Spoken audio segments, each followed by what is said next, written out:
அது அடிபட்டிருக்கான்னு அப்படின்னு கேட்டேன். அதுக்கு அவன் சொன்னான், மாப்பிள்ள ஒரு டீ கடைக்கு டீ குடிக்க போனேன். அப்போது எதிர்க்க ஒரு முடி இல்லாதவர் வந்து உட்காந்தார் அப்படின்னா. நான் சொன்னேன், ஏன்டா வழுக்க மாட்டேனாடா அப்படின்னா.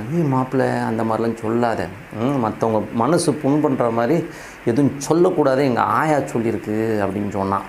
சரிடா என்னடா ஆச்சுன்னு. அப்போது பக்கத்தில் ஒரு நாதாரி பையன் வந்து உட்காந்துச்சு மாப்பிள்ள. நானும் சரிடி பார்த்தேன். அவர் அந்த முடி இல்லாதவர் அப்படி குனிஞ்சி எது எடுக்கும்போது அவர் பாக்கெட்லேருந்து 2 சீப்பு விழுந்துருச்சு மாப்பிள்ள.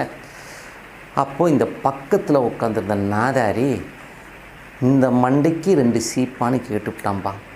உடனே அந்த ஆள் குதிச்சு போய் இவனை வந்து மிதிக்க வந்துட்டான். நான் அப்படியே தடுத்து, எப்பா கோச்சிக்காதீங்கன்னு சொல்லி, ஏன்டா அவருக்கு தலையில் முடி இல்லைன்னா என்னடா, முடி இருக்கிற இடத்துல வாரிக்க போகிறாருந்தான்டா சொன்னேன். உடனே அவனை விட்டுட்டு என்னை போட்டு